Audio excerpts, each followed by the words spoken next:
akatanga kundipfura nerimwe bullet rakandipfura panapa rikabuda nokumusana, akazondipfura nerimwe rechi2 paside rakazenge richiuya rikazomirira paabdomen. Paakadayira foni iyayi akabva ati uri kudai kwandiri uri kudai kwandiri. Ndikati ko wandikanganwira, handiwo unofanira kuuya kuzonditora panapa, ndione mari yekuti tibhadhare uber kuti ndikwanise kusvika kumba. Ndakagara paipai kusvika dza 10 o'clock haana kuuya. Bva vatraya futi kumufonera, foni yake haichabatiki. Ndisati ndafa munhu ndinogona kufa naye. Ndakabva nangomuhaka neruoko iro, bva ndatomubata munhu uya paipai. Makadii muri Zimbabwe, kufara kusangana zvakare pachirongwa chedu chino cheAcross the Border. Tiri pano pachannel yeDumas Films. Kana usati wanga wasubscribe, tinokurudzira kuti mugare makasubscribe kuitira kuti musajambwe nezvimwe zvirongwa zvinoteera. Same time yatinongosangana every Saturday na 10 AM techikupai chirongwa cheAcross the Border. Zita rangu ndinoitwa Dumisani Mulambo Mafanise. Kana newe une nyaya yaurikuda kushare nesu, tibate pa WhatsApp. Kunyanyanyanya avo vari around Gauteng province, sezvo isusuwo tiri best muno mu Gauteng. Uye chirongwa chedu, kana uchida kupinda pachirongwa chedu, hatina mari yatinobhadharisa kuti upinde pachirongwa chedu. It's totally free. Tinoda zvekukuzivisai kuti pamazuva anoteera apa tine chirongwa chatichakupai pano pa YouTube, patiri kusanganisa vese vamakamboona kuma episodes ekumashure, techikurukura futi navo vari panzvimbo imwe chete, techiita follow up kunzwa kuti vakazombodii, chii chakasara chechiitika uye vave papi pamazuva ano. Neavo vanenge vechida kuadvertisawo macompanies avo or anything chauda kuadvertisa business rako pano pachirongwa chedu, munongotibata futi panhamba dziri papa pascreen. And remember, nhamba idzi dziri pascreen hadzisi dzevanhu avo vanenge vechiitwa interview. Nhamba dzemunhu anenge echiitwa interview dzinobuda kwekupedzisira kwechirongwa ende vanodzitaura voga nemuromo wavo, tobva tadzinyorawo pascreen. Tisingapedze nguva yenyu, ngatipinde muchirongwa chedu chanhasi apo patine murume ari kukurukura nhoroondo yeupenyu hwake kubva achiri kuZimbabwe kusvika ave muno muSouth Africa. Across the Border season 2 row 1 Linda take 2. Aiwa musimudze chimbo yenyu nemudonjo wenyu murerutse. Zvaona ndinoitika munomba afutore chese chine miko yakaipa chishayeziva. Unongochigurira uchitwega ndikurumbidze ndadai so ndinangendirere chinorongwa nemando wanzile nimone munondo wacho chimanya zvimwe zvekuti unoti panapa pasina kumira zvakanaka. kupenya kwemvura ende mune chando nezuva vamire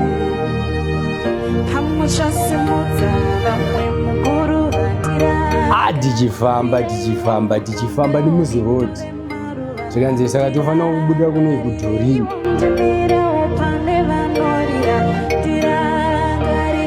Vanhu vangofonerawo vanomboziva here vachiita zvekutransport, ndokutotorwa zvinhu ndokutosara paya ndisina kana nefoni. Zita Dumisani Mulambo Mafanise.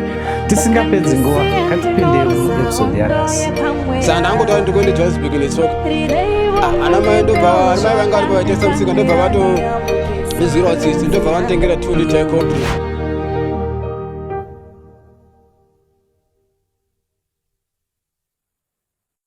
Border is a border. Nhasi tiri kutaura nani? Right, mukutaura naye Happy Mulambo. Happy Mulambo. Yes. All right. Happy Mulambo tingati anobva kupi kuri kuZimbabwe? Happy Mulambo kana kuri kumusha anobva kuChipinge, asi Happy Mulambo akazvarwa kuNorton. All right. Under Chegutu district. All right. Mugore ra 1979 4 April. All right.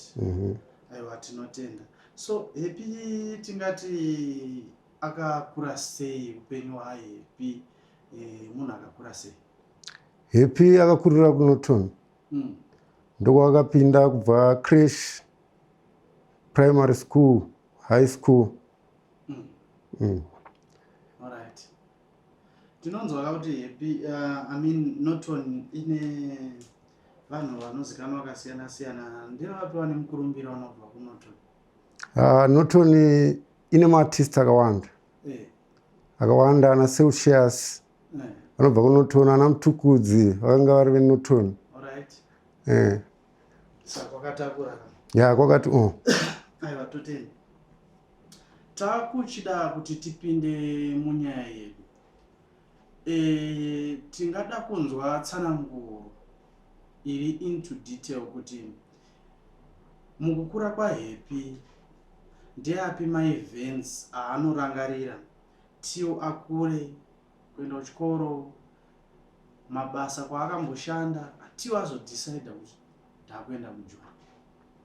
Ya makuriro akaita Happy achikura kuNorton, crash akapindira pabhawa rekanzuru remukatanga muNorton, achizonopinda grade 1 kusvika grade 7 from 1986 to 1991 paVimbai primary school. Achizoenda 1992 to 1996 achiita form 1 to form 4 paVimbai high school. Happy ari kuprimary munhu aifarira zvemusic, zvekuti akanga ari mukwaya, mujunior kwaya kusvikira kusenior kwaya. Kuhigh school futi aiwanika futi achiparticipata mukwaya, kuchurch aiwanika achiparticipata mukwaya. Ndo zvimwe zvinhu zvaiitwa naHappy mukukura. Saka Happy zvaakazoita akazoti anyora O level yake, panguva iyoyo taitsvaga mabasa mumanewspaper. Ndo matsvagiro ataita mabasa. Kana uchibva kuchikoro waitsvaga basa munewspaper woapply, womirira reply uri kumba. Saka ndakazotiwo ndapedza kunyora O level yangu, ndakabva ndaona advert munewspaper raiti kuarmy kuri kudiwa kuri kudiwa masoja. Vanhu vanoda kujoina masoja semageneral duty soldiers kana maspecialist. Saka ini panguva yandaita O level ndanga ndichidzidza paHarare Institute of Technology Belvedere, ndichiita motor mechanics during weekends because it was part time. Saka patime yandakanzwa kuti munewspaper kuri kudiwa vanhu vanoda kujoina army, ndakabva ndaendawo ndichitsvaga basa saspecialist kana kuti sageneral duty soldier. Ya saka inini pandakaona advert munewspaper yaiti army iri kurecruita kudziva rasekwa barracks, ndokuri kuitirwa mainterview. Ininiwo chisoja chinhu chandaifarira because every day papane masoja akawanda aipfuura nepamba pataigara, zvokuti every day ndaitoona musoja. Saka zvimwe zvinhu zvaindinakidza ndichingotiwo kana ndakura ndoda kuzodai. Saka pandakaenda kumainterview pai ndakabva ndapinda muinterview yekutanga yatakamhanya 10 kilometers, ndikakwanisa kubudirira pafirst interview iyoyo. Ndichizopinda muinterview yechi2 yekunyora maexams yakanga iri 100% because yanga iri 100 questions. Pandakazokwanisawo inini kubuda ndine 98%, chireva kuti ndakapasa futi second interview. Ndichibva ndazoenda kumamedicals third interview, ndichibva ndapasa futi kumamedical kuya. Ndapasa kumamedical kuya ndokupinda kwandakaita muarmy. The next thing ndakabva ndapuwa tsamba yekuti you have qualified, wakumirira kuti musi wakati ungochizoenda kufinal selection kuBulawayo. Ndambonzwa muchitaura zveBhawa kuti akaitira crash kuBhawa. MuBhawa munoitikira crash? Ya panguva yatakakura zvataita isusu taiti muBhawa munomwirwa doro. Kana ari makuseni kubva na8 dzemakuseni kusvika na1 dzemasikati inenge iri nguva yecrash cocktail. Because Bhawa rarakadivhaidwa ka2, kwakune bar kuti cocktail. Saka kuside recocktail ndokwakuri kucrash. Saka kubva na1 o'clock dzemasikati cocktail inenge yakuvhurawo, crash inenge yapera. Alright. Zvasingavhiringidzi vana here kuti vechiona nature yeBhawa? Chinhu chandingangotaura ipapo zvasingavhiringidzi vana because panguva yataita zvechikoro zvecrash panga pasingawanikwe vanhu vanomwa doro. Nofungawo vanhu vakuru vanenge vari kumabasa plus time dzekuvhurwa kwebhawa dzinesa dzakwana. Bhawa raitozovhurwa crash yapera. Mamsino mastika ku advertiser doro here. I know that it's not a good content for kids, especially dzevana vechikoro kuti vaone nature yakaita sema adverts edoro mumabuildings akadaro vechidzidza. Ya tingadaro but zvakanga zviripo. Ende zvinhu zvokuti vanga vasingakwanisi kuti vangazvibvise vachizodzorera. Kuti zvichiri kwere nanhasi.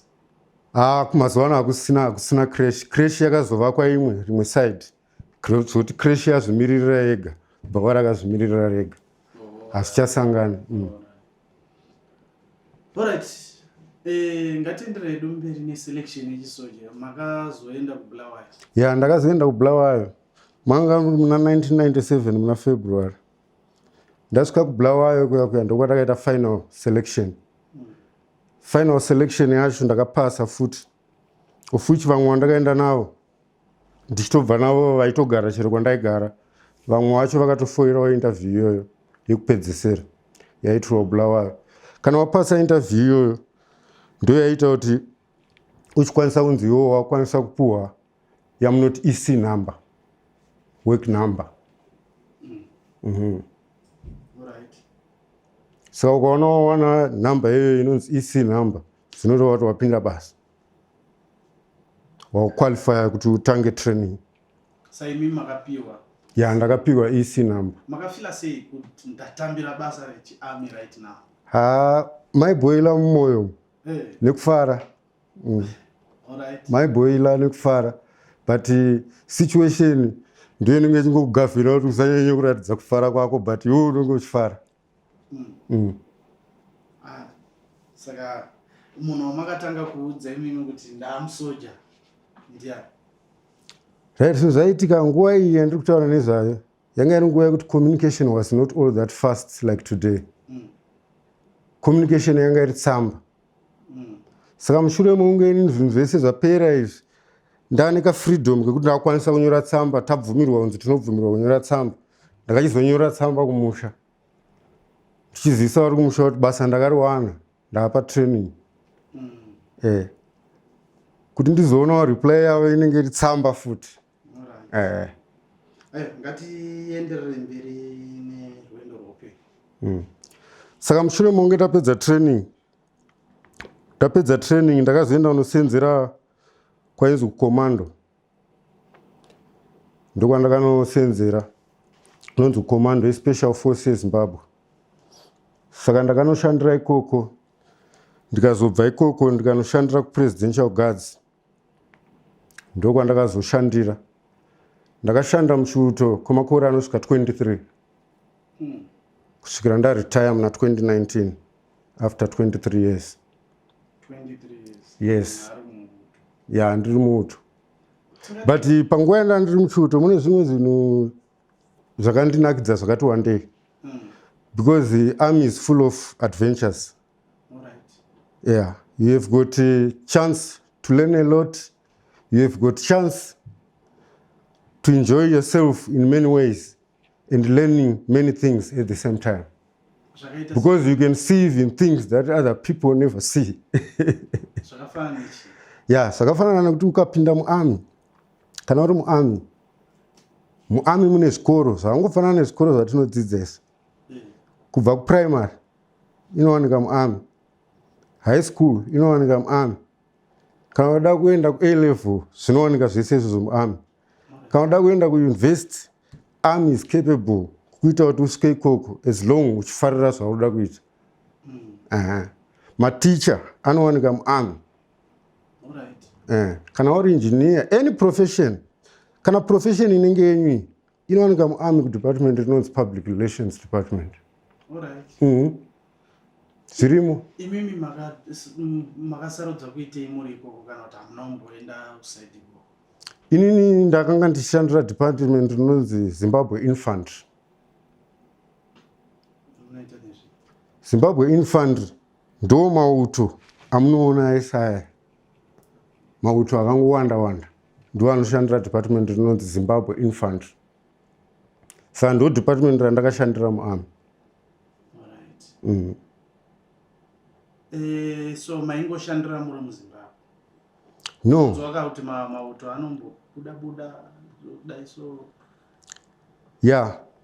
It's like akusi kuti unongoshandira muZimbabwe chete. Unogona kushandira muZimbabwe kubva paunopinda basa kusvika waretire. Kana kuti kusvika wafa whatever. Zvakuita kuti ubude muarmy macho. Andinoona, but sometimes mune mamisheni akawanda anowanika kuenda kunodzidza kune dzimwe nyika, uchidzidza zvechiuto, makosi echiuto, uchienda kunodzidza kune imwe nyika, kana kuenda kune imwe nyika kunosapotawo vari kuda help sezvakaita muno muAfrica tiri SADC. Saka tiri SADC tinoweka hand in hand. Pakaita imwe nyika iri muAfrica yaita dambudziko kana rehondo, panogona kuwanika dzimwe nyika dzemuAfrica dzichipindira kuti vange vachibatsirana nekugadzirisa kuti zvinhu zvinake. Imi makamboita that experience? Yeah, ndakaexperienceawo. Ini ndakaexperienceawo pane nguva yehondo yeCongo. Because pakambotishandwe kumakore akawanda muhondo yeCongo. Saka ndo pamwe pacho pandakambokwanisawo kubuda munyika ndichienda kune imwe nyika. Chinhu chinoitika manje ndechekuti kana uri muto unofanira kunge uri munhu ari strong pamwoyo pako. Because kuti uve muto kuzvipira kuti chauya.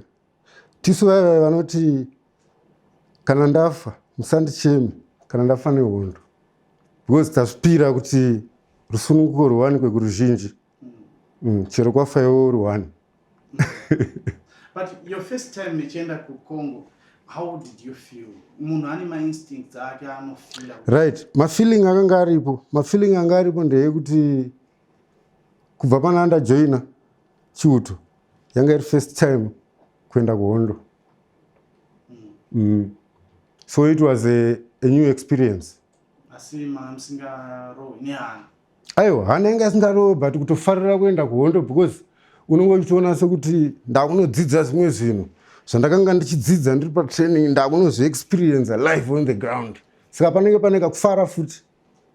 Saka makambokuwarawo kana kumbodii? Maatodzoka munhu bo, no problem, everything okay. Maitambira kumashure dzechirira kakakaka michihwandirira kumashure kuti make sure kuti muri safe. Aiwa, zvisirizo.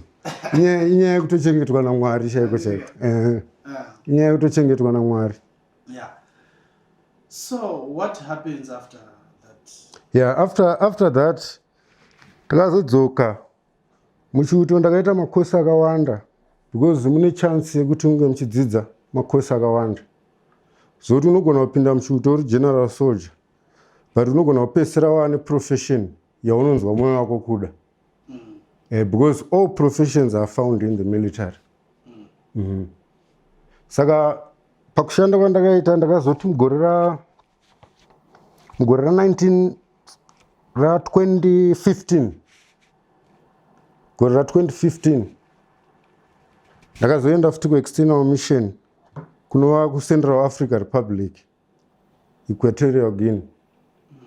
Kwandakagara anofunga kuma 1.5 years. Kwakanga kusina hondo. Exactly. Nanzwa muchiti maiva mupresidential military kutaura kuti maishandira kumadivi mapresident ndozvazvinoreva? Yeah, inonzi presidential guards, vanhu vanochengeta mukuru wenyika. Ndio inonzi presidential guard. Kuti mimi maichengeta mukuru wenyika? Yeah, taichengeta mukuru wenyika. Asi why do you think kuti masoja weZimbabwe anotyiwa ungovatarisa? Tine muono yakasiyana siyana. Inini pache zvangu handionesi kunge masoja anotyisa. Because chero inini pandaikura ndasingatyi masoja but ndaifarira masoja. Saka maonero anosiyana. Because chinoitika mulife ndechekuti tinoziva masoja nenzira dzakasiyana siyana. Umwe akaziva masoja muhondo. But kana akaziva masoja muhondo, masoja achimubatsira pakaoma handisingotanga vavengi anotovafarira saka zvinongoenderana kuti masangana papi.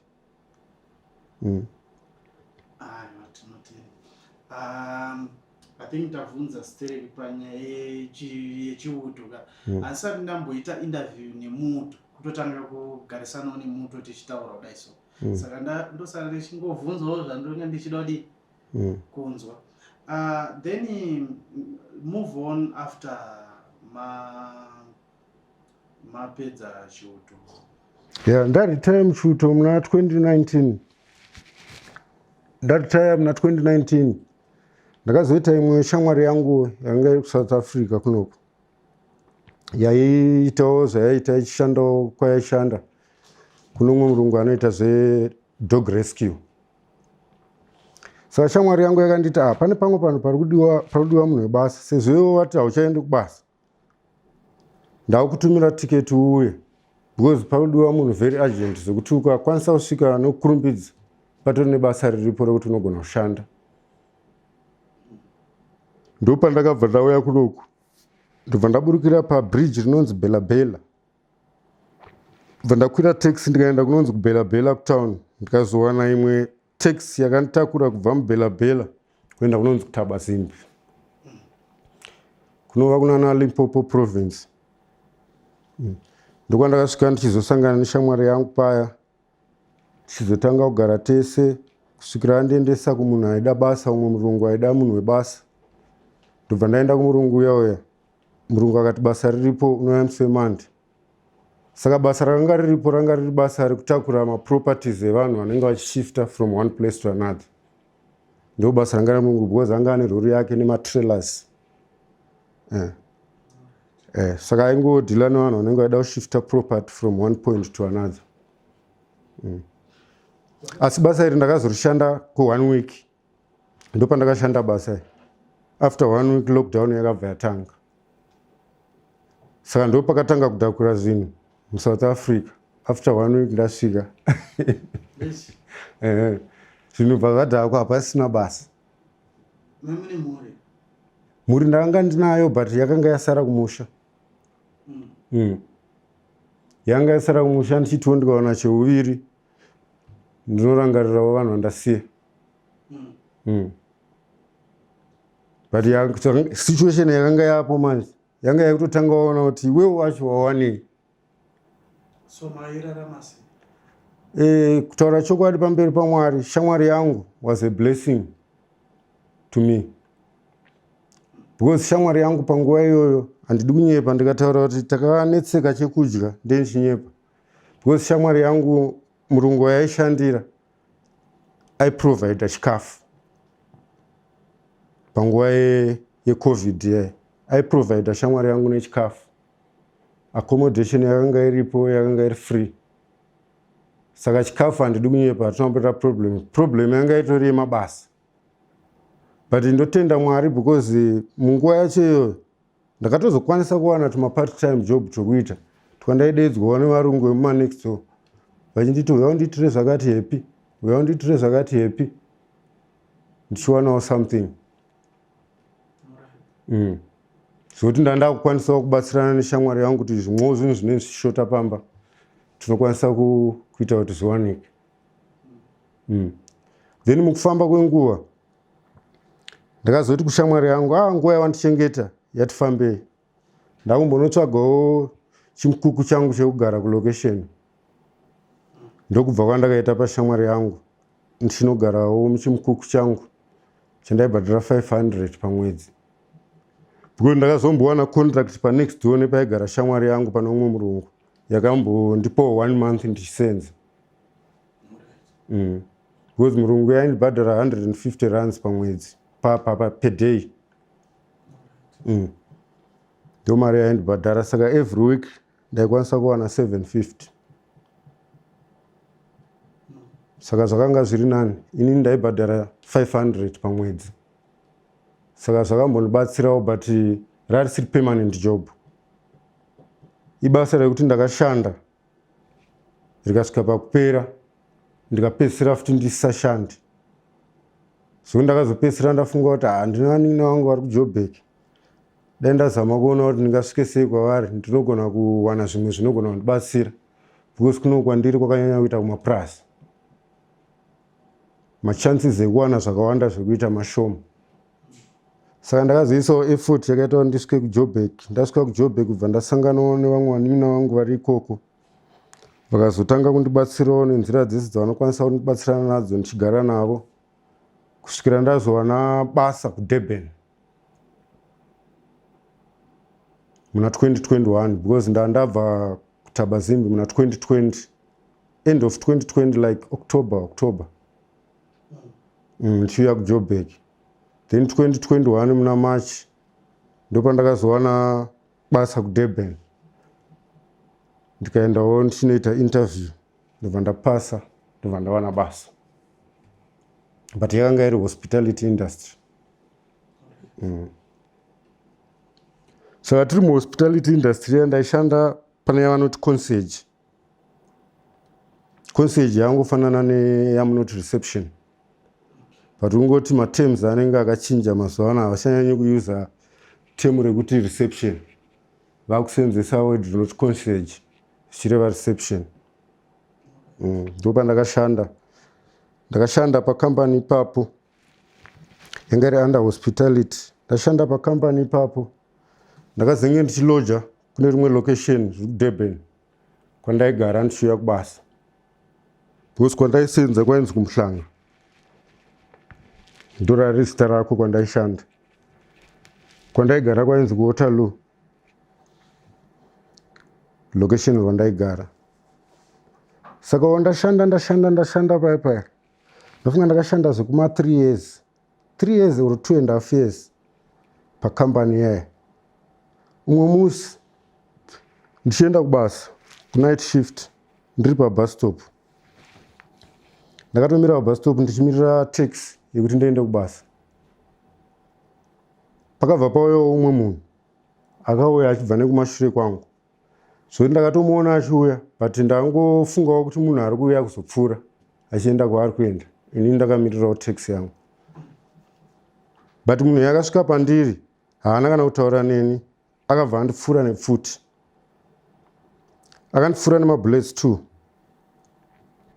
akatanga kundipfuura nerimwe bullet rakandipfuura panapa rikabuda nokumusana akazondipfuura nerimwe rechi2 paside rakazenge richiuya rikazomirira paabdomen ndoparakazomirira rikatarisa pasi bva ragara ipapo.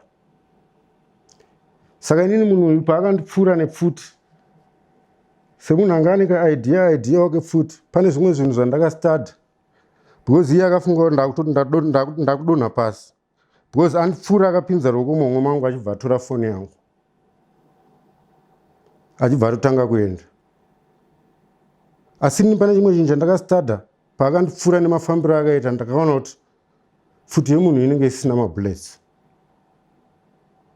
Saka pfungwa dzangu kuti ndisati ndafa munhu ndinogona kufa naye ndakabva nangomuhaka neruoko iro bva ndatomubata munhu uya papa. Munhu uya ubva ada kutanga kurwisana neni bva ndamubata ndakamubata zveshuwa zvokuti akatozobvisa jaketi ranga akapfeka wood akabvisa jaketi ranga akapfeka nechipushi 1 chaakasiya akutofamba achiita sei achienda. Ini nopa ndakamutarisa ndikaona kadistance kaanga aita masteps anga aita ndakaona kuti handichakwanisa kumuteera asi chandakagona ndakajamba futi ndikakwanisa kunomubata gumbo rekuleft akanowa akatarisa pasi. Paakadonha akatarisa pasi foni yangu yanga anditorera yaya yakabva yangofamba yega kubva mutara ichibva kwaari ichiuya kwandiri zvokuti ndakabva ndainhonga ndikaisa muhomwe. Pandakada kuti ndisumuke ndapfugama iye munhu yanga asumuka nekukasika because aikwanisa kusumuka fast. Ini ndandane mainjuries saka ndo mamwe anga akuita kuti speed yangu idzikire paaction. Saka zvandakazoita inini ndakazoti ndapfugama iye asumuka akuda kuenda kubva ndamubata futi munhu uya ndamubata munhu uya akabva atora pfuti yaya bva atanga kundirova musoro nepfuti haakandirova akandirova zvisingaiti musoro ndozvinhu zvakaita kuti ndizomuregera but zvese izvozvo futi ndo zvimwe zvinhu zvakandiratidza kuti mabullets akanga aita sei apera, because patime yandakamubata iyo dai mabullets anga ari pa haimbondirova nepfuti, aindirova futi nerimwe bullet rekundipedzisa. Saka ndototendawo Mwari nenjere dzavakandipa kuti ndikwanise kuzvibatsira nenzira iyoyo. Then mushure mezvozvo ndopaakatiza akaenda. Munhu yavo ropa rarakuerera richibva musoro rakati wandei. Ndopandakanogara pasi ndobva ndabvisa sheti yangu ndobva ndazvisunga musoro kuti ropa ridzikire kuita sei kubuda. Instead yekuti ndirare pasi ndakati handirare pasi boy, ndikarara pasi ropa rinoramba richibuda rakawanda. Saka ndofanira kuti ndigare ndakajegera kuti ropa rirambe riri apa risawane mukana wekuerera, asi ndasunga musoro. Ndopatakagarawo paipai. Tagara paipai ndanga ndangotarisawo vanhu vanga vakuuyawo, ndakuzama kutarisa kuti panogona kuuya munhu wandoita sei, wandoziva akagona kundibatsirawo. Saka ndakabva ndaona umwe mudhara wandaizivawo area kwandaigara, ndichibva ndamudedza, ndakatomudedza nezita rake, achibva auya padhuze neni. Saka ndandino umwe musikana wandaifambidzana naye. Musikana uyu wandaifambidzana naye ndanga ndatomusiya kumba ndichienda kubasa. Saka ndakabva ndaudza mudhara waya ndikati, mudhara, ndokumbirawo imimi mumhanye pandirogara apa. Munoudza musikana wangu ari kumbawo kuti ndapfurwa pabus stop. Musikana waya haana kutora nguva, akabva asvika. Ndiye munhu akazokwanisa kundibatsirawo ndibve pandanga ndapfurwa ndiri, but asati andibvisa ipapo mapurisa ndo akatanga kusvika.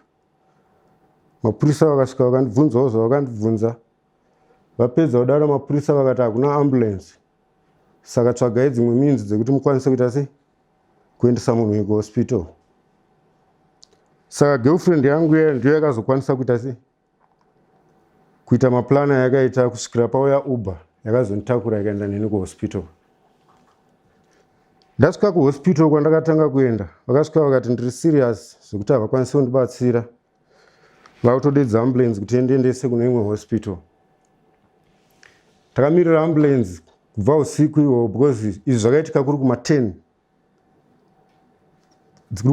dzemanheru uri musi wa29 March 2023. Saka tamirira ambulance iyo yatiri kuhospital, doctor anga aripo. Chinhu chaangokwanisa kundibatsira nacho tichimirira ambulance, akandisona mastitch mumusoro nekundicleana blood pese papa pane blood paibuda ropa, achizama kuona kuti padoda kuitwa kuti pasabude ropa, oita izvozvo tichimirira ambulance. Kwakasvika pakuedza ambulance haina kuuya. Pane ambulance yakazombosvika yakasvika kwakuda kuchena, ndikafungidzira kuti ndiyo ambulance iri kuuya kuzonditakura. Zvikatonzi iyi ambulance haina kuuya kuzotakura iwewe. Iwo pauya panapa pane vamwe vanhu vanga vagara vakatomirira ambulance. Saka iri kutotakurawo vamwe vanhu, totomirira ichazouyawo ichitakura iwewe.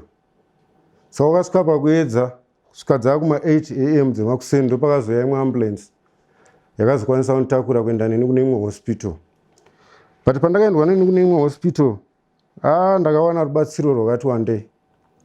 Ndakabatsirikana because madhokita andakaona ikoko vachinditambira maambulance, vachinditora, zvinhu zvese zvanga zvakangoitika zvanga zviri zvechimbi. Kusvika ndatoo mutheatre,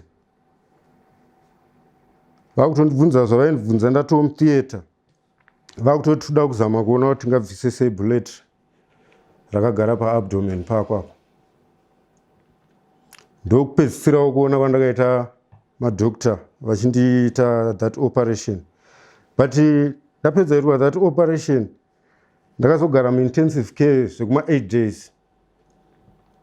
Ndiri muintensive care. Ndikazodischargwa after 8 days ndakuendeswa kuward. Pandakaendeswa kuward kuya ndopana ndakutanga kuita maexercise extra kuti ndione kuti ndikwanisa kufamba ndega here. But pain yanga ichiri yakati wandei. Asi pandakaoperatwa paipai ndakasonwa matumbu because matumbu angu akaaffectika. Saka pakawanda pakati sonwei mukati imomo, zvinova zvakandipa problem nanhasi zvinotipa problem yedigesting system. Saka ndo kunhu kwakanyanya kuaffectwa kumatumbu zvakati nyanyei, ndiko kwakati affectwe zvakati nyanyei. Saka mushure meizvozvo ndakazodischargwa kuhospital, but ndiri kuhospital ikoko ndanga ndisina kana hama yaikwanisa kuuya kuzondiona, zvekuti yanga iri hama yangu ndiyo girlfriend yangu yai, ndiye munhu akanga akatori next of kin wangu, ndiye munhu aikwanisa kuuya kuzondiona kuhospital every day, munhu iyeye. Zvekuti she was my angel the other way because she helped me a lot. Zvadaro ndadischargwa, akabva fonera Uber bva yauya bva yanditakura bva taenda kumba. Tasvika kumba takagara tese zvakanaka, tagara tese. Next chakazoitika ndechekuti ndakuenda kureview kwadoctor. Takaenda tese kureview. Tasvika kwadoctor akazondisiya kwadoctor echita nezvimwe zvinhu zvaada kuita, zvaada kutenga. Anozodzoka achinditora ini ndapedzera nemadoctor. Kuenda kwakaita ndokuenda kwakaita zvachose, but akanga atora foni yangu, atora bank card rangu, achitada kutenga chimwe chikafu chemumba chekuti tikwanise kudya tese. Kuenda kwakaita ndokuenda kwakaita zvachose. Zvokuti ndakazopedza kubatsirwa pahospital paya kuma4. Ndambomira panze ndichiti Uber ichauya, hakuna Uber yakauya. Kusvika ndaenda pano vamwe amai vaitengesa chikafu pacaravan. Ndikanotaura navo ndikati handizoti mokwanisa kundibatsirawo here kuti ndifonere munhu anofanira kuuya kuno, pane zvinhu zviri kudiwa kuhospital. Saka munhu iyeye ndiye anokwanisa kundiigira zvinhu zviri kudiwa. Saka handizivi kuti mokwanisa kundibatsira. Zvikanzi anosenzesa line ripi, ndikati Cell C. Ambuya vachiti hakana iri Cell C ndokubatsira. Vachibva vafona nhamba dzake dzikaramba kuita through. Ndikavati fona idzi nhamba ndedzangu, vakafona dzikaramba kuita through. Ndikadzokera ndikanogara. Kwakuma 8 manheru ndobva ndaenda pareception pane security pahospital. Ndobva ndavaudza ndikati inini pane munhu anofanira kuuya kuzonditora, but munhu anofanira kuuya kuzonditora uyu anonokesa, handisi kuziva kuti chii. Ndambotraya kumufonera nedzimwe means because handina foni, asi ndatadza kumubata. Hamene kana muchikwanisa kunditrairawo, saka ndipe nhamba. Bva ndavapa nhamba paya vakafona zveshuwa. Foni iya ikaringa, akadaira. Paakadaira foni iyaya akabva ati uri kudei kwandiri? Uri kudei kwandiri? Ndikati ko wandikanganwira, handiwo unofanira kuuya kuzonditora panapa. Ndione mari yekuti tibhadhare Uber kuti ndikwanise kusvika kumba. Zvikanzi ndiri kuuya manje. Ndakagara paya kusvika dza 10 o'clock. Haana kuuya, bva vatraya futi kumufonera, foni yake haichabatiki. Ndakazorara pachipatara, ndikapuwa blanket, ndikarara pachipatara. Ndarara pachipatara ndakazobuda mangwana makuseni kuma6. Kuti ndibve pachipatara paya ndiende kwandaigara, ndaisaziva kuti ndofamba sei manje. Saka ndaizama kuda kubatanidza map yokuti ndoita sei panapa. Saka ndakambobvunza vamwe vanhu kuti kana ndida kuenda kwakati, because pane nzvimbo 1 yandaiziva. Saka ndakambozama kubvunza nzvimbo iyo ndichibvunza vanhu kuti kana ndichida kuenda kwakati ndinofamba sei. Vanhu vakandipawo madirection vakandipa. Saka pandakazama kufamba paya ndakafamba zveshuwa long distance, but ndakarasika. Because ndakazonosvika kumwe kwandakabvunza vamwe vanhu zvikanzi pakwa10 wachiuya kunoku waifanira kunge waenda so. Saka ndaifanira kuti ndidzoke futi kwandakanga ndabva kuti ndizotora nzira imwe yaienda kwandaida kuenda. But ikanga iri distance yakareba. Kwandaienda ndaikuziva nezita rako, but mari yekuti ndikwire taxi pakanga pasina.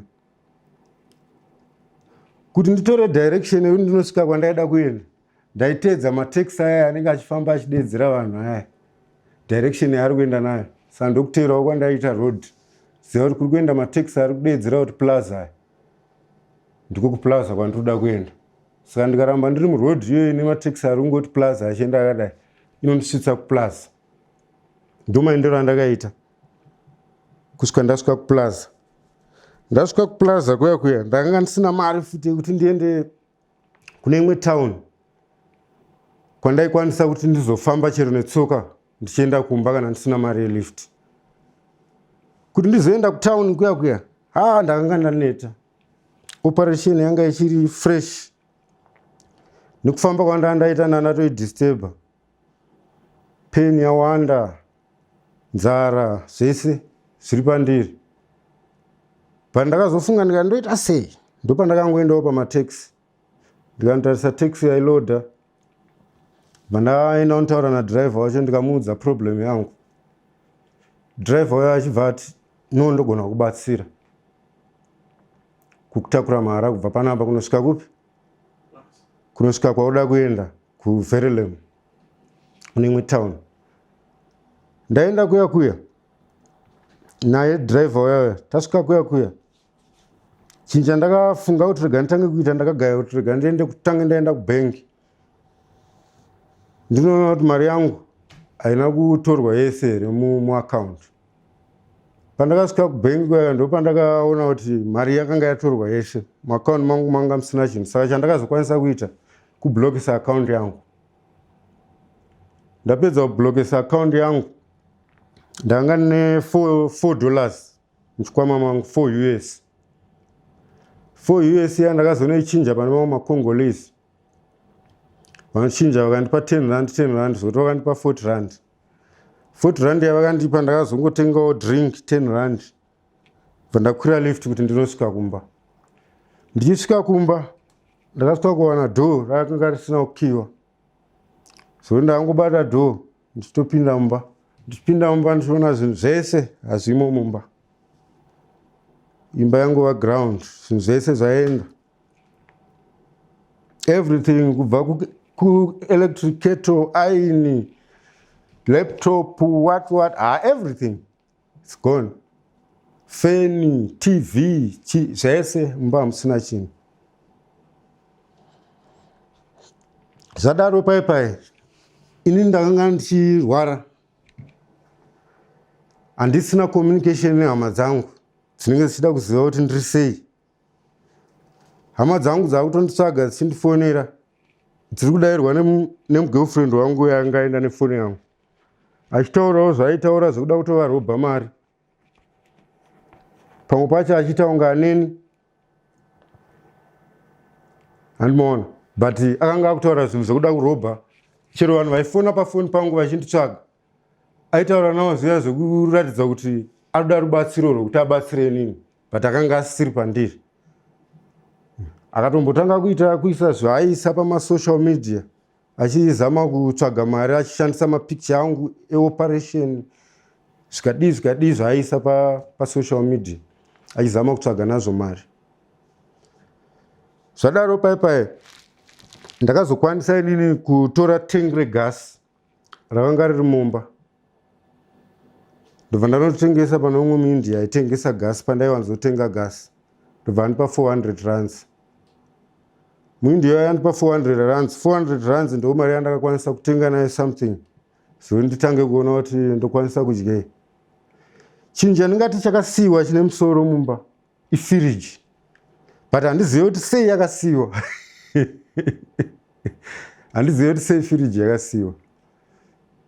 Handizivi kuti mota yakanga yazara here kana kuti chii. Handizivi hangu kuti vakatakura zvinhu nemota yakanga yakaita sei. But chinhu chakasara chine musoro yanga iri firiji. Saka ndakabva ndatengawo zvinhu zvangu zvoda firiji ndikatoisa mufiriji. Mapoto akanga aripo ese, hapana kana poto yakatora, maplates akanga aripo ese. Life goes on. Zvadaro pai ndanchifanira kuramba ndichienda kumareview kumadoctors.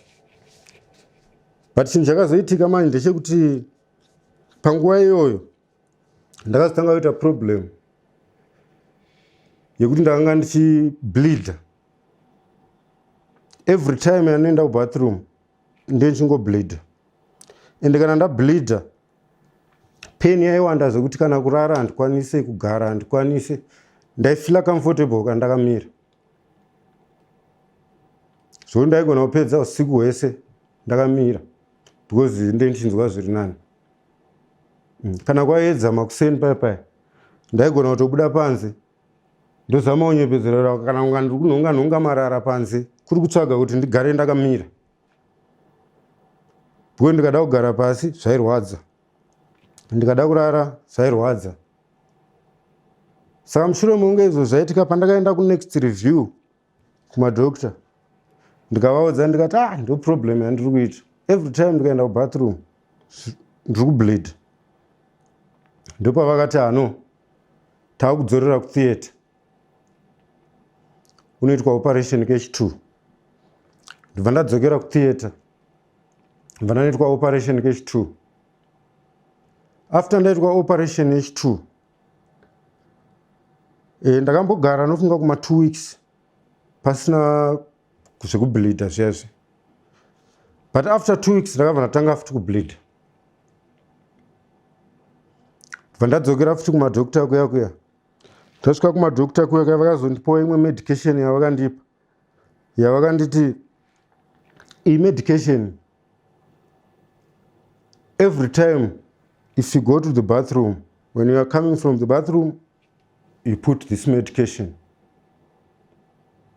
Medication yakandibatsira because ndaiti ndikabva kubathroom ndikaiisa nekumashure, yaindiita se yaitonhorera so. Kutonhorera zviya zvokunge ice. Then you start feeling something better. Ndasenzesa mushonga wakasvika pakupera. Wapera pandakadzokera kuhospital, same type of medication yakanga isawanika. Vakabva vasupplementa neimwe medication. Medication yavakandipa case 2 yakanga manje isingashandi zvakafanana neizvi. Ropa raiva futi kubva ratanga kuita sei? Bva ratanga futi kubuda. Pandadzokera kuhospital, vachibva vari kuona zviri kuitika panapa. Mushonga watakatanga kukupa unoshanda zviri nani kupfuura uyu. Iyi isupplement nekuti uyu haupo. Asi isusu panapa hatibvumiri kuita sei? Kuudza munhu kuti enda unotenga mushonga. Asi iwo kana wakasununguka pachezvako kuti unozvitengera mushonga, tokwanisa kunyorera tsamba woenda kumadoctors okunyorera prescription, wonotenga mushonga wauri kuti unokuitira zvakanaka. Saka ndo zvandakazoita izvozvo. Vanaenda kumadokta, madokta vanonyorera prescription, vanaenda kumapharmacy, vanasvika kumapharmacy. Saka ndakazenge ndakuzvitengera ndega mushonga wayo. Mushonga wayo waidhura. Waidhura because tube 1 yaita kuma 250 rands. Ndakatenga machube akawanda, ndinofunga machube anosvika kuma 10. But machube iwawo akandibatsira because ropa rakasvika pakumira kuita sei? Pakumira kubuda. Ropa ramira kubuda. Ndakazotanga kuita problem yeweather manje, yechando. Chando chiya neoperation yangu zvakanga zvisawirirani mai. Zvazvaziva zvekuti ndofanira kugara ndiri pahita kuti ndiwane more heat. Cherevo madokta ndozvavanga vakandiudza kuti unofanira kuti uite hita, kupfeka warm clothes, kugara uri mublanket zvinogona kubatsira. Of which zvakandibatsirawo zveshuwa. But zvese zvandiri kutaura izvi hapana kana hama yangu yakauya kuzondiona kana 1. Hapana. Zvokuti girlfriend yangu yandiri kutaura iyi payakandibira zvinhu zvese ikaenda, ndakasara nda 1. Kunetseka kwese kwandaita zvese zvandaexplaina izvi ndakanga ndingori 1. Handina kana hama yakauya kuzondiona. Kusvikira izvezvi kambani yandaisenzera iyai ndakaishandira for 4 years. Saka after ndakunzwa zviri nani ndakazodzokera kubasa. Ndadzokera kubasa bva ndatanga kushanda. But ndatanga kushanda ndinofunga ndakashanda almost a year. After ndarecover zvoni ndakwanisa kuenda kubasa. Ndakashanda almost a year, kambani yabva yavhara. Yakavhara gore rineri muna February. musi wa 25 February ndo pakavharwa kambani yandaisenzera, kuvharwa zvachose. Saka kubva pakavharwa kambani, musi wayavhara ndo musi wanga wari wepayday wataifanira kutambira uri musi wa 25. Saka kuvharwa wakaitwa kambani yaya haina kukwanisa kutibhadhara mwedzi iwowo, of which musi wayavhara ndo musi wayaifanira kutibhadhara zvemwedzi iwowo. Saka kubva ipapo life yakatanga kuoma, because pandaigara paida rent, ini ndaida chikafu, handitoona hapasina kwekuwana mari, handichakwanisa chero kutenga airtime chaiyo kana data. So ndakapedzisira ndisakwanisa kucommunicate even paWhatsApp kana paya, nekutoshaya mari chaiko chaiko. Kusvikira ndazofunga kuti no, nekusanzwa kwangu zvakanaka sinje zvindaafect, handidi kuti ndisvike palevel rekuzorwara futi zvakanyanya ndiri ndega. Regai ndizame kuona kuti ndingaita sei kuti ndinosvika futi kuJoburg kune vanhu vanogona kundibatsira. Vandadzokera kuvanina vangu vaya vandakambogara navo kuJoburg vachindichengeta ndisingashandi, ndokwandiri izvezvi, ndo vari kutondibatsira izvezvi. Vakatozama kutsvagawo zvavakatsvaga kuti ndikwanise kuenda kumba, kuti ndinorapwa kumba. Plus kunoku kwaane problem yekuti kuzvipatara hatichakwanisa kunyasa kuatendwa zvakanaka sezvaimboitika kumashure. Saka izvezvi neproblem yangu yandinayo, ndakuda kuti ndikaenda kumba ndizame kunotsvaga medication ndiri kumba, because kunoku kurapwa kwakutinetsei. Saka izvezvi ndiri muprocess yekuzama kubatanidza mari yekuti ndikwanise kusvika kumba, ndizoona kuti ndokwanisa kutangira papi, ndichionawo madoctors ndaikoko, ndichienderera mberi nekubatsirwa. Tanzwa nhoroondo yenyu mukoma Happy, ende inyaya inosuwisa kunzwa such a sad story yamakasangana nayo.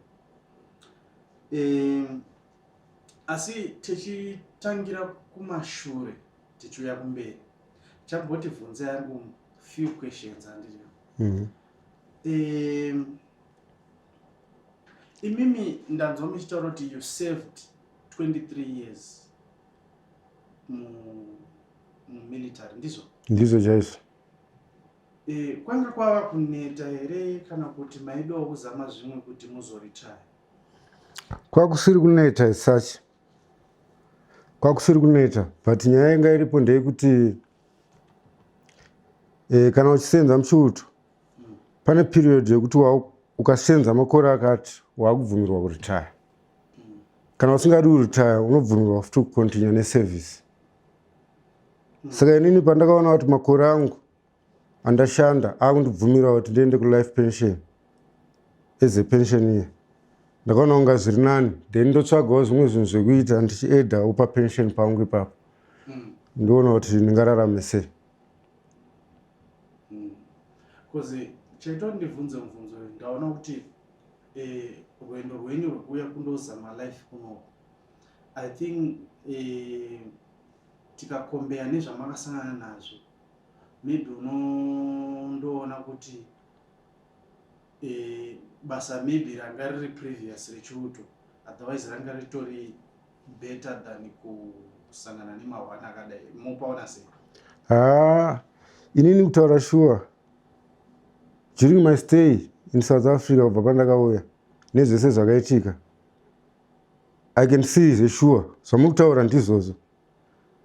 Kana izvezvi ndinotogara ndichitaura kuti life haina kumbooma zvakadai kumba pfuura kunoku. Kumba kune zvinonetsa but hazvinetse kusvika patira. KuDurban ndanzwa kuti manga muchishanda many word ramataura zvenyu. Ndandichishanda muhospitality industry. But kumashure uko ndanzwa kuti maiti makambofunda muri mechanics. Ndakaita basic motor mechanics paHarare Institute of Technology kuBelvedere. That is 1997. Which is, don't you think kuti maybe kudai makada kuendera mberi nemechanic kana kuti makasiya chiuto mukapinda mumechanic, or makauya kuSouth Africa muri specifically kutsvaga mekaniki mofunga kuti zvada zvisina kuendera mberi kana kuti makatozorasa problem yakaitika kana kuti problem yatingati iripo kana uri muSouth Africa pakuonawo kwandakaita iongororo yangu kana uri muSouth Africa uchisvika munomu you might have a profession or without a profession but don't expect kuti automatically you are going to get the job of your profession. It's not like that. Chinoitika muSouth Africa kuti uzosvika pakushanda basa reprofession yako it's a long way kuvazhinji. Undotanga uchiita zvinhu zvekuti zvimwe zvacho hausati wambozviita muupenyu utotanga kuzviita ipapo.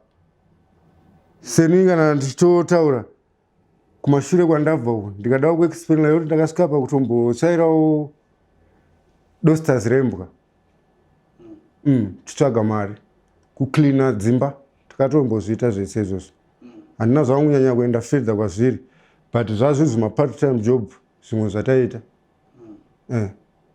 kuenda unotsvaira debtors yembwa yadhi yese varungu havatsvaire mayadhi avo ka chero vane mbwa dzakawanda sei kana chii vanongosiya imbwa dzichimesa pese pese paunozoona kuti mesi yawandisa yadhi yese ndipo vanotsvaga munhu vanoti auye uzocleana zvokuti kana uchicleana unogona kuzaza 90 kg saga raya unogona uri zaza nedheti yembwa. Alright. Pamakaseva 23, don't you have maybe mamwe qualifications even anoenderana ne amendo yavanoti protection service here dzekuti unokwanisa kana kutsvaga rimwe basa re into the security sector also? Yeah. Zvakuenderana newe kuti unodei handova kusaidi kwangu inini handidi kunyepa. Panguva yandakadaidzwa neshamwari yangu ichiti yandiwanira zvayandiwanira ndofunga ndane less than 5 months ndabva kuretire. Ndane less than 5 months zvokuti akatongondisumudzawo ndichiri mumaplans angu then inini ndobva ndangofungidzirawo kuti maybe I will meet a better opportunity along the way. Ndobva ndatega ndimhanye ndinoona kuti kune ikoko ndikaona zvinhu zviri ikoko zvisingandiitire zvakanaka ndodzoka kunoku very fast. But chinhu chakaitika ndasvika ikoko lockdown ndiyo yakaita kuti nditadze kudzoka kunoku very fast. But otherwise daiva pasina lockdown yakazouya I was supposed to be in Zimbabwe. Ngadai ndakadzoka kare because ndatokwanisa kuona kuti mabasa acho andiri kutsvaga kunoku neandiri kuwana nezvandiri neknowledge iri mandiri hazvienderani. Yeah, pakaoma. Tichienda panyaya dzekuzosangana netsaona yamakasangana nayo yekupfurwa nepfuti. Imimi makazvitarisa, what do you think was the cause of all that incident? Kuti aida pfuti here? I mean aida phone here munhu uyu kana kuti there's something else? Right, munhu uyu aitoda phone. He was just a robber. Aitoda phone kwandiri. But ndandakato pakandipfura achindibvisa ruoko muhomwe because ndandakaisa ruoko rwangu rwekuright muhomwe. Saka after andipfura akandibvisa ruoko rwuyaruyara rwakabata phone muhomwe akaribuditsa muhomwe achibva atora phone. Asi inini ndakatotakura bhegi ranga rine laptop yangu yandaitoti kana ndasvika kubasa ndichazowana nguva yekushanda zvinhu zvangu online. But munhu iye haana kuziva kuti ndakatakura laptop mubhegi. Akananga pafoni nenyaya yekuti paaibva uku akaona light refoni ndakabata foni. Saka ini pandakaona kuti munhu ari kuuya ndinoziva zvinowanzokuitika kuti kuna vanhu vanorobha vanhu. Saka ini pandakaona munhu iye achipfuura ndakati munhu uyu haangapfuuri ndakabata foni. Rega ndiise foni yangu muhomwe. Saka iye akatoona kumuvha kwelight refoni kubva kufesi kwangu kwana ndakabata ndakatarisa foni ndichienda unoisa muhomwe aiona nelight. Saka paakandipfuura angonanga muhomwe iyo. I want to check something.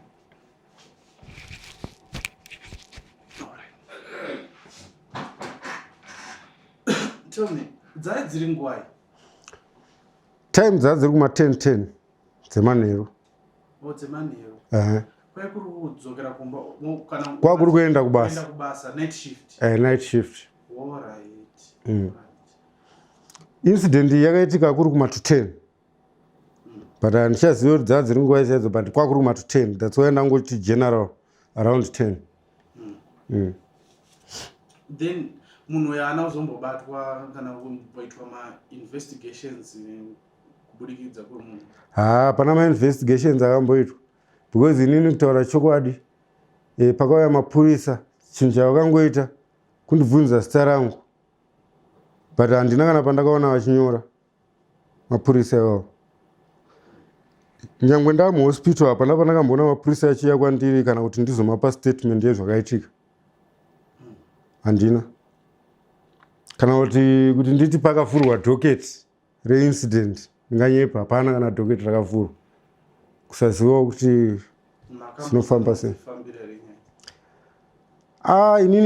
Inini ndakaona kuti papasina reason yekuzama kudzifambira nyaya idzi because chandaigona kuita kana kuri kufambira nyaya idzi dai kuri kuti munhu uyu akabatwa zvaimeka sense kufambira nyaya idzi. But pesa paitika zvekudhonzana mechimubata hapanawo vanhu vakange varipo padhuze. Right, chakaitika patime yandakatanga kurwisana nemunhu pane mota yakatanga kusvika but mota yasvika ini ndichirwisana nemunhu yangosvika ikapaka munhu wacho akagara mota wabva angotarisawo seari kuona firimu. Taxi yanandakamirira yakabva yasvikawo ndichirwisana nemunhu yangosvika ikamira vanhu vari mutaxi vakutoonawo futi firimu riri kuitika. Hapana kana munhu akabuda kana kuti pane zvakaitika zvekuzama kuda kundibatsirawo. Hapana. Chinhu chakatozoitika ndechekuti munhu atiza ndasara ndega vanhu vakuuya vachiungana pandiri mai. Ndakutokumbirawo vamwe vanhu kuti shamwari ndokumbirawo undibvise sheti yangu. Ndakabvisa sheti yangu ndega ropa richibuda. Ndakukumbirawo umwe munhu wandakangoonawo ari paside pangu ndikati shamwari ndokumbirawo ndisunge musoro ropa rimire kubuda. Akaramba kusvikira ndazviita ndega. Apa mune 2 hours. Akaramba kusvika ndazviita ndega. Ndazviita first aid ndega. First aid, is it part of the military experience? Yeah, first aid is something that we learn in the military from basic level. It's something that we are taught. Tikana muri pabasa pakaita umwe munhu akuwara, the first help you can provide to an injured person is called first aid, whilst you are waiting for specialists to come, that is a doctor. So first aid is the first help we give to a patient or a person before the arrival of a specialist or a doctor. So, munofunga here kuti maybe first aid yamakaita ndo yakakuponesa dai musingazivi nezvazvo zvamakatoita maactions makaita ipapo maybe made makarasikirwa noupenyu? Yeah, first aid yakandibatsira because pandakazoenda kuhospital vakatotaura kuti I lost a lot of blood, which means dai ndandisina kuita first aid yekustopa blood I could lose more. Then at the same time, according to my understanding personally, action yandakaita yaya yekubata munhu ndichirwisana naye yakandisevha pakuti ndiyo yakaita kuti bullet riya rikwanise kutena richitarisa pasi richibva ramira, because mapfuriro akandiita panapa bullet raifanira kuuya kuzorova heart. Saka action yandakatoita yekurwisana naye ndiyo yakakonzeresa kuti bullet rizotena richinomira paabdomen rakatarisa pasi. But dai kuri kuti handina action yandakatora, bullet rarine easy access yekungoramba rakatarisa kwarakatarisa richienda. Pamwe raitobuda futi noko. Because pakandipfuura munhu uyu haana kundipfuura from a distance, akatoita zvekugadzika futi panyama pangu. Kwete zvekundipfuura from a distance or a centimeter. Akatonyasa kugadzika. Which means papa nechance yekuti bullet iroro dai risina kuvhiringidzika pakati apo raifanira kubuda newo richienda semabudiro akaita rekutanga. But rakazobuditswa zvako? Ya, rakazobviswa. So amufunga kuti zvakakoshawo kuti maybe from early ages dzechikoro dzinodzidzwa kuchikoro vanhu vadzidziswe mafirst aid zvakudaro?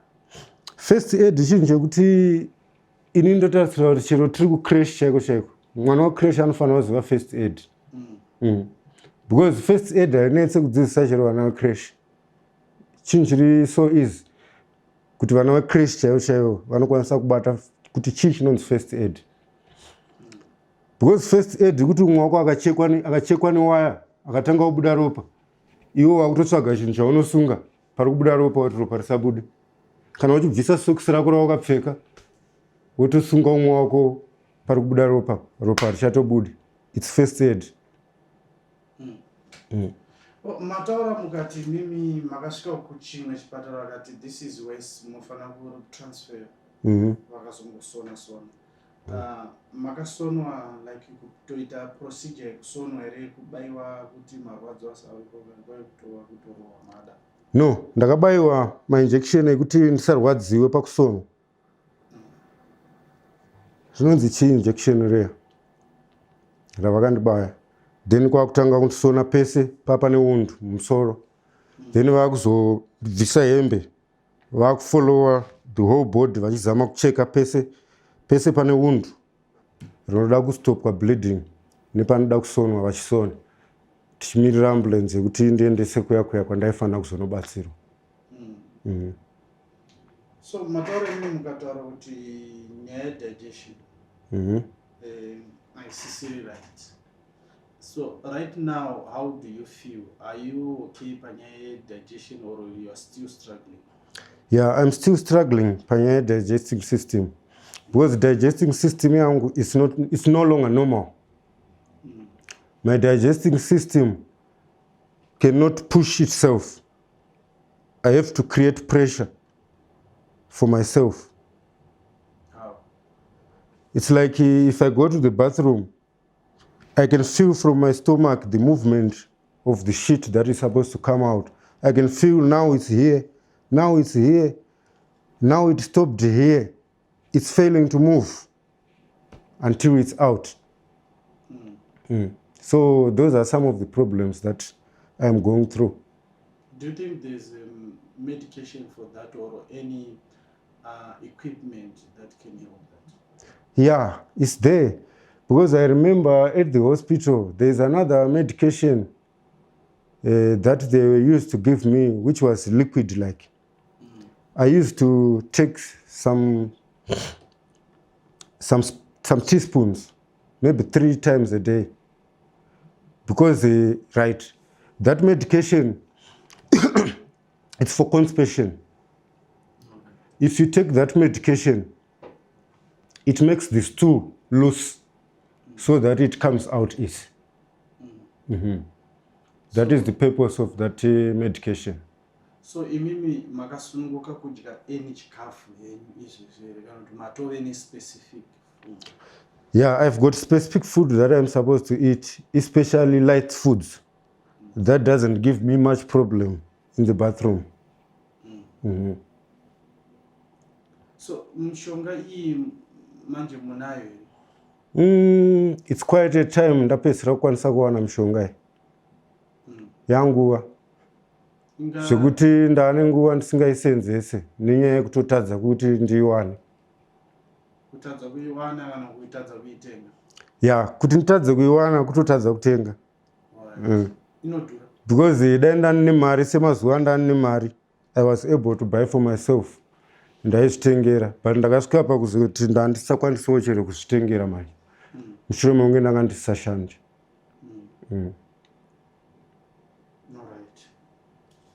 Saka mishonga iyi inogona kudiwa pandiri zvakanyanya i2. Iwo watiri kutaura weconstipation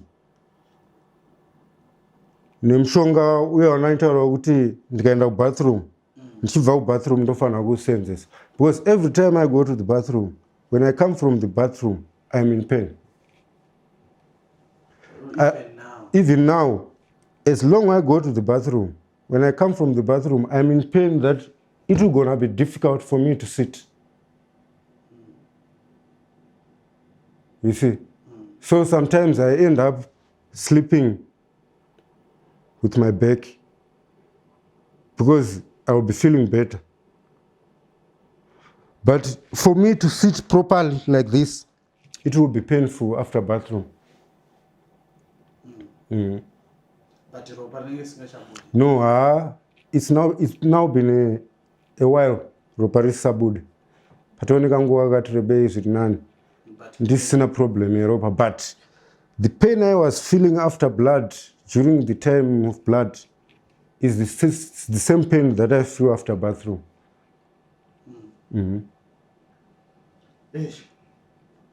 Mambotaura nyaya yemusikana kuti makazosvika kumba kusina chinhu. What do you think kuti akakutiza?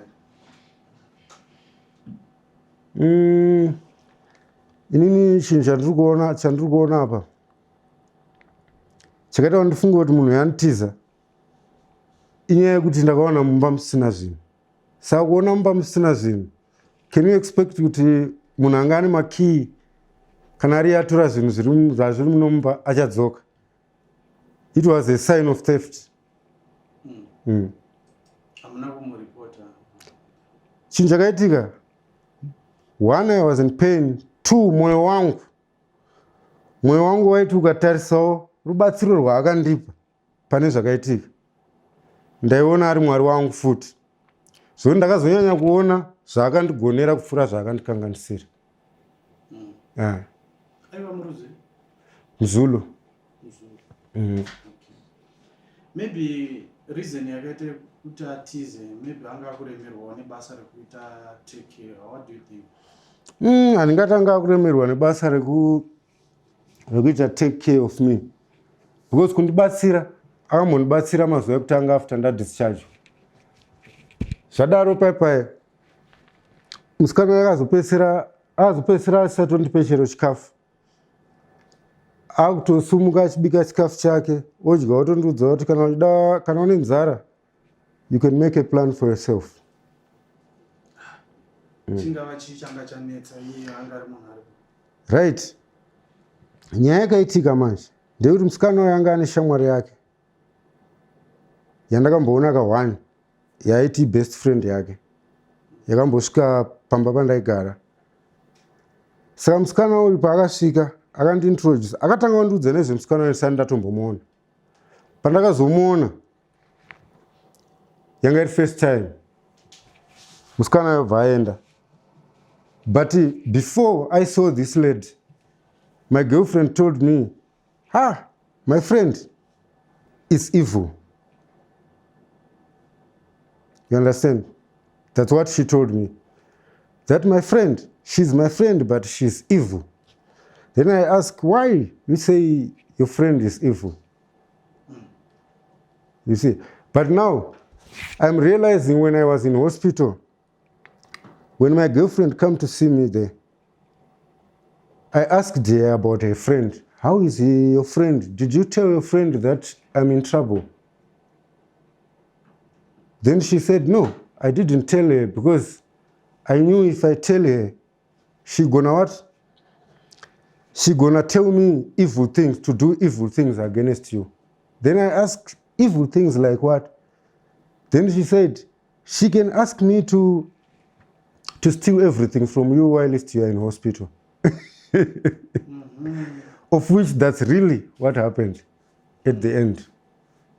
So I don't know whether the influence came from the friend or she decided for herself. That much I don't know. In life. But makashanda mimi. Why company yakazoramba kukubhadharai kuti mwedzi watopera 25 ndo company haina kuramba kubhadhara. But company kuvhara kwayakaita yakati isusu zvatavhara kudaiwo takutomirira liquidation yecompany from the courts. Because the courts asked them not to move any property from the building until the court process is over. So these directors of the company, they were waiting for the liquidation of the company from the court. Then after the liquidation of the company from the court, they will be able to pay the workers. So they said. But by the law, you were supposed to be paid by the end of the... Yeah. We were supposed to be paid the very day the company was closed. Alright. Ndabva mechitaura futi kuti kuzvipatara kwakunetsa kurapwa mazuva ano, especially muri muZimbabwe. Yeah, ndizvo zvakuitika chaizvo. Zvondototenda Mwari because ndakakwanisa kubatsirikana panguva yeproblem yangu zvisati zvanyanya sezvazvava mazuva ano. Chii kunyanya kunetsa kuzvipatara? Chiri kunyanya kunetsa kuzvipatara ndechekuti kuzvipatara zvokuno kuSouth Africa kuti hatichakwanisa kubatsira maforeigners. Saka ukaenda uri muforeigner uchida kubatsirwa havachakwanisi kubatsira. Vakuconcentrata nemacitizens. Munozvionawo zvakadii dai yange iri nyika yenyu? Inini dai iri nyika yedu, inini ndinongoona sekuti murwere munhu anenge achirwara plus kurwara ndekwekuti inini ndokwanisa kubva kuZimbabwe ndisingarwari ndatouya kuzoonawo munin'ina wangu anogara kuSouth Africa, but ndokwanisa kungorwara anytime. Nguva yangu yekuti ndidzokere kuZimbabwe isati yakwana. Saka handichazivi manje kuti kana paitika zvakadaro ndo yatinoti emergency ndinokwanisa here kubatsirikana muno. Ndo zvinenge zvakutondinetsa because even if you're a visitor, you are a foreigner. Tell me, so tomboto pane mhuri yeZimbabwe, any viewer or anyone anenge echiti we want to help you with medications or with any other help that they can offer. How do they get in contact with you? Yeah, ndine phone number yandosenzesai muno muSouth Africa. Inoti 084 322 4993. Right, so rubatsiro rwamungada pari zvino ndo rwemishonga dzamataura dzedzi? Rubatsiro rwandoda nderwemishonga dzandataura nerubatsiro rwekuti ndiwane mari yekuti ndikwanise kunosvika kumba, ndikwanise kuona kuti ndotangira papi. Alright, so nderipi shoko ramunodawo kusiya kumhuri yeZimbabwe vakatarisa maybe kune mumwe munhu ari kufunga kuuya kuSouth Africa kundoshanda kana kuti ari kufunga kuuya kundogara kana kutsvaga basa, either ane passport either haana passport? Inini chinhu chandingangokurudzirawo kune vanhu vanoda kuuya kuSouth Africa kuzoshanda, kuzotsvaga mabasa. Unokwanisa kuuya hako chero une passport rako, but ini ndoencourage kuti kana unoda kuuya kuno kuSouth Africa iva nepassport. Zvinokuita kuti ufambe zviri easy kusvika kwaunenge uchienda. Ende kufamba kwacho kunogona kusakudhurira kana uchifamba une passport. Ende newo hana yako hairohwe nehana kana une passport. Asi chinhu chandoda kutaura ndechekuti kuuya kuSouth Africa nepassport yako usina visa, usina permit, it's at your own risk. It's at your own risk. Ndo encouragement yandingangopawo kune vanhu vanoda kuuya kuSouth Africa. Tatoti une permit, une visa, do you think you can stay nice in South Africa? According to my case study, if you have got a permit or a visa, you can stay in South Africa without any problem. You can also look for any type of job that you want, and it's easy for you to get it as long you have the qualifications that they require. But muzvipatara zvafana nezvamangu kutaura pamanyuzi apa tiri kuona kuti chero vane zvikwanisiro vari kudzingwa muzvipatara. Maonero angu inini ndeyekuti vanhu vanoshanda kuzvipatara vasiyana nevanhu vanoshanda kuHome Affairs. Vanhu vanoshanda kuHome Affairs vanokwanisa kudifferentiate kusiyana kwemaforeigners.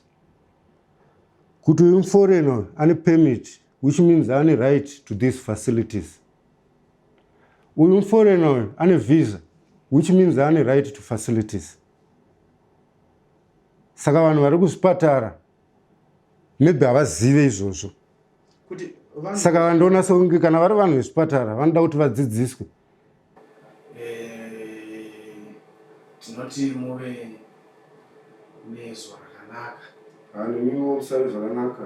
Murambe muchiita zvamunoita izvi nekubatsirawo vamwe vasiri mimi. Ngazvirege kugumira pandiri, ngazvirambe zvichienda mberi. Ngatenda hangu mukoma Dumas. Tinovimba kuti tanga takateerera kunyaya yamukoma Happy vanga vachitsanangura nhoroondo yavo yeupenyu kuti zvakafamba sei mulife. Ende pachirongwa ichi tinovimba kuti munenge muchidzidzawo. Zita Dumisani Mulambo Mafanise. Ndechitenda nevari behind the camera Lilian Makombe. Ngatisangane muchirongwa chinoteera. Across the Border Season 2 Row 1 Linda Take 2.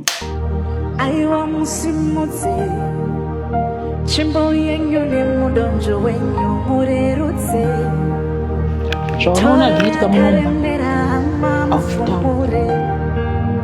chese chine miko yakaipa chishaye ziva unongochigurira uchitega ndikurumbidze ndakaiso ndinangendirere chinorongwa nemando wazile mimone munondo wacho chimanya zvimwe zvekuti unoti panapa pasina kumira zvakanaka penya kwemvura ende mune chando nezuva vamire pamwe chasimudza vamwe mukuru vatira tichifamba nemuzirodhi zvikanzi saka tofanira kubuda kuno kudhorini